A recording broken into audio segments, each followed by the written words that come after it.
Hello, BookTube. Sorry about the special effect for the hair, as usual, but it's Friday. It's a bright, sunny Friday afternoon. I've had an extremely bookish day, even by my standards, and so I haven't really sat down to make videos until I'm in backlight territory. I will have to figure out a solution to this, or maybe the seasons will make the solution for me, because I doubt that I'll be working and spending all this time out in this drafty front room in the winter, which is right around the corner. You can feel it in the mornings now that it's right around the corner. Probably I will then relocate everything to the little book room, and there backlighting is not a problem. Front lighting is a problem there. But it's Friday. I thought we'd do some Friday reads. I've got 6 books that I want to show you, only one of which I have already read. But I'm going to read it again because I just recently got the brand new trade paperback. It's coming out in paperback in September, I believe. Yeah, early September. And this is The Fall of Gondolin. This is the very last of Christopher Tolkien's excavations of his father's notes and papers and drafts and works. And this is the story of the hidden city of Gondolin over the ages and its fall. And it's got Alan Lee illustrations. It's these are nice, very nice productions. So I read this when I got the hardcover, but I'll happily read it again. So that is the one that I have read, and then there are 5 that I haven't read that are imminent. So they are on my launch pad. I think this first one is the least imminent of them all. I think this comes out in October. Okay, the list isn't the sheet isn't telling me, but the thing seems like a hoot. It's by Seth Graham Smith, and it's called How to Survive a Horror Movie. And that's what it is. It is a fully illustrated. There are clowns. It's a fully illustrated guide to how to survive a modern horror movie if you should happen to find yourself in these situations. Like, I open at random to a page that says 10 things to never, ever, ever put in a child's room. Number 1, any representation of a clown. Number 2, indoor play tents. Number 3, windows. Don't have any windows. Number 4, doors. Don't have any doors either. Number 5, one of those toy monkeys that bangs cymbals together. Number 6, framed photographs of dead relatives. Always a bad idea. Number 7, Ouija boards. Number 8, any crucifix featuring an open-eyed Jesus. Number 9, beds with more than 4 inches between the box spring and the floor. And number 10, closets. No closets. And the thing just goes on from there. This is all about, are you currently at a summer camp, babysitting, exploring an abandoned murder house, or in Maine? Just in general, in Maine. Oh no, you're trapped in a horror movie, but don't worry. Horror writer and filmmaker Seth Graham Smith will teach you, among other things, the 5 types of slashers and how to defeat them, tactics for handling killer dolls, murderous automobiles, and other haunted objects, and how to survive alien invasions and zombie apocalypses, and also what to do if it follows you, or if your corn has children in it. This sounds like it's going to be a lot of fun. It's a tiny little thing. It won't take more than 15 minutes to do. Then this next one is the first in a series. No idea how the greater ranks of BookTube are going to react to the very idea of this series. I'm hoping that you'll be tolerant. I'm hoping. I know that these particular authors get you where you live in a way that I can't. Almost no authors do. On BookTube or anywhere. Almost no authors do. Maybe Louisa May Alcott. Maybe. But otherwise, I don't think anybody takes the prize for authors who, leaving aside their literary merit, one way or another, for authors who get to you on a personal level, who feel personal to you, I don't think anybody exceeds the Bronte sisters. And this is the first novel in a series in which the Bronte sisters, in their lonely parsonage on the moor, become murder detectives. Calm yourself, BookTube. It could be good. This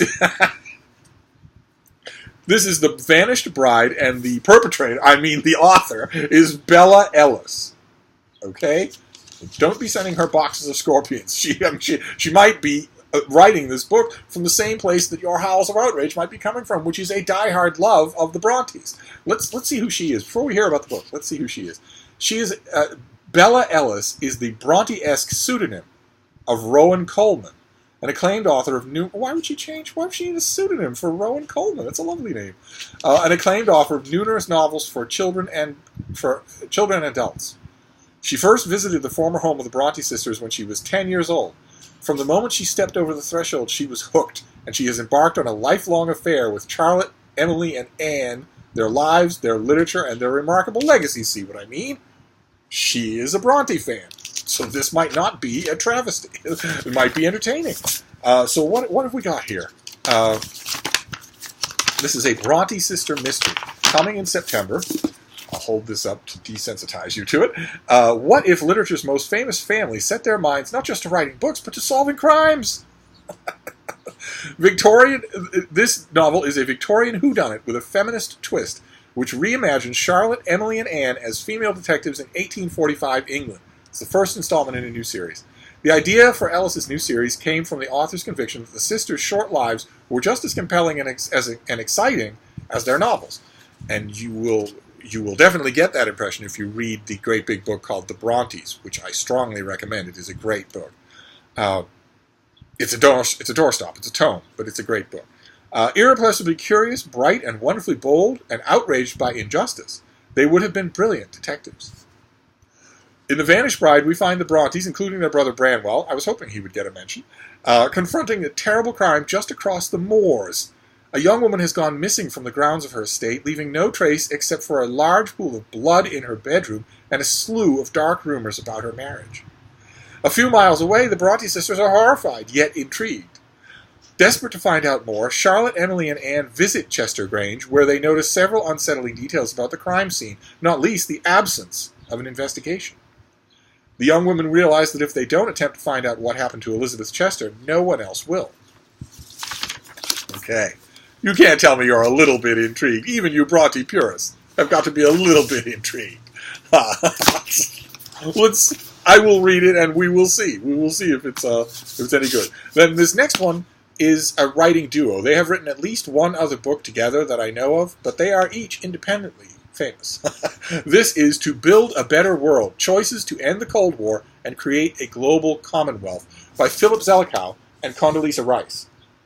Condoleezza Rice was, of course, one of the major architects of the George W. Bush White House administration.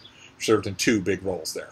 And Philip Zelikow, his name will not be as well known to most of you, but any of you who have spent time in the conspiracy theory circles of the 9/11 was an inside job conspiracy world. Philip Zelikow's name looms large over that world because he was the main architect of the 9/11 report. And the 9/11 report was red meat dropped into a tiger cage for all 9/11 conspiracy theorists. They have not left one single word unattacked in that report, claiming that it is history happening all over again. The people, the dedicated 9/11 truthers, say not only was there a massive and cover-up that changed the nature of the country, just like with JFK, but also there was an official report that is, on its face, inaccurate and deceitful, just like with the Warren report.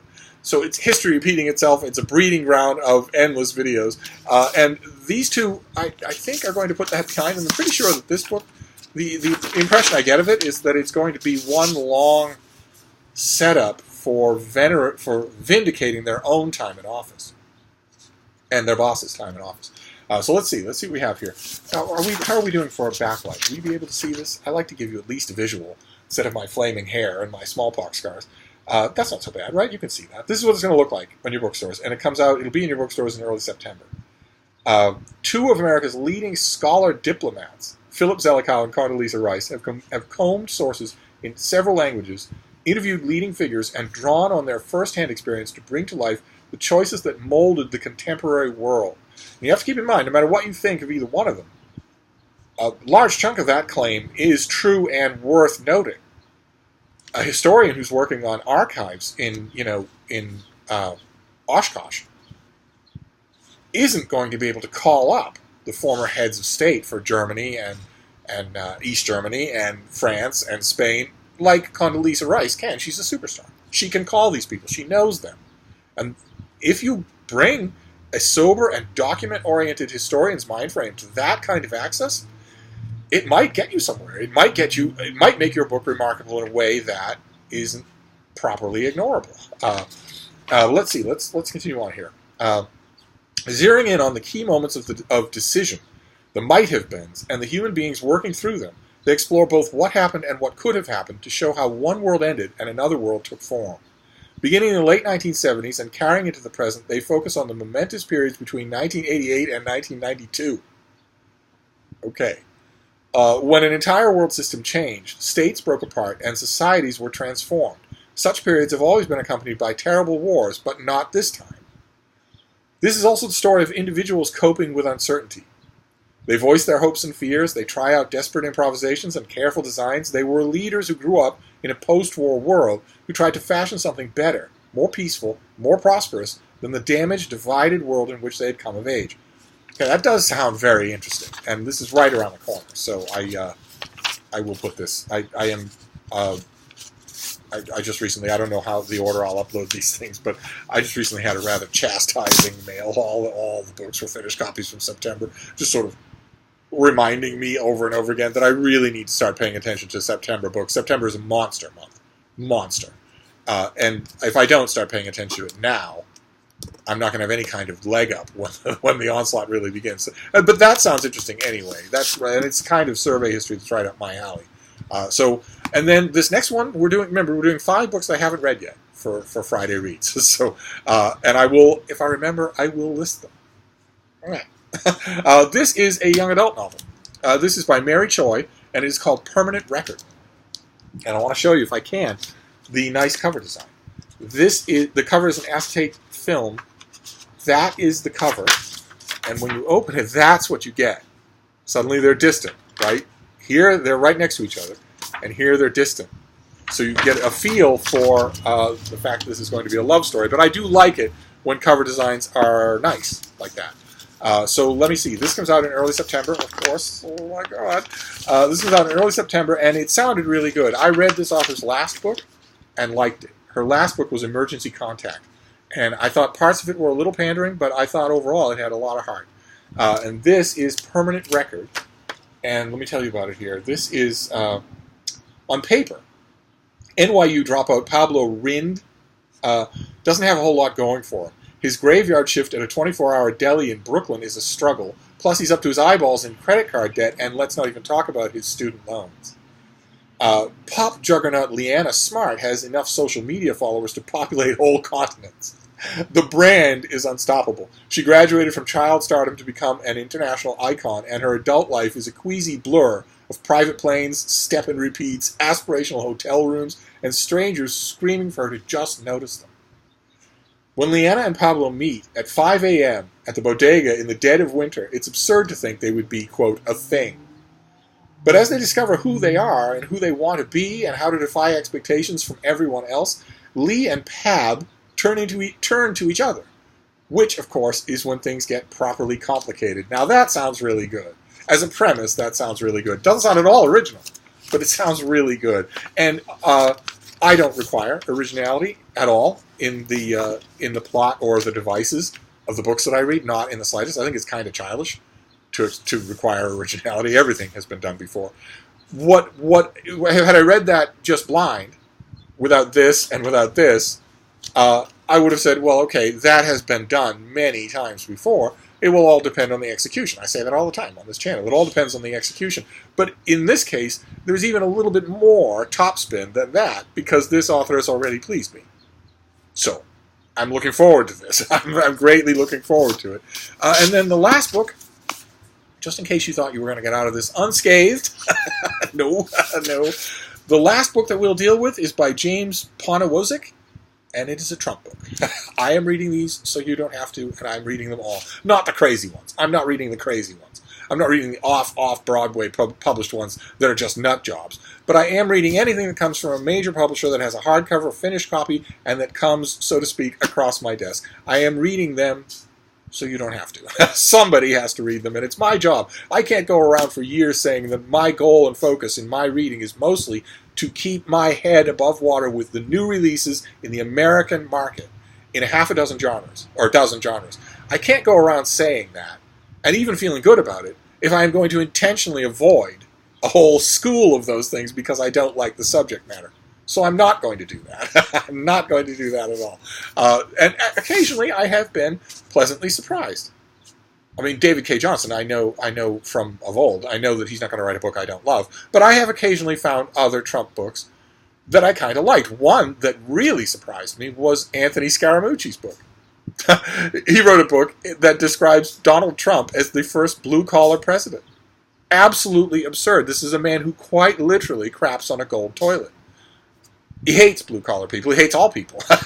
And the parts of Scaramucci's book that deal with that try to make the case for Trump answering to the forgotten American, my God, that did not age well. Those Americans that Trump's supporters said were the forgotten middle-class Americans that Trump is remembering, they have never had it worse than under Trump. And that was before he started a totally spurious trade war that is going to hit them exactly. It's not going to hit anybody else. It's going to hit them right there. But anyway, the parts of his book that didn't make that case were his memoir of growing up, getting into business, getting into the world where he might, for 11 days, be director of White House communications. His tenure there is the butt of many jokes, but his book, that half of it, was extremely good.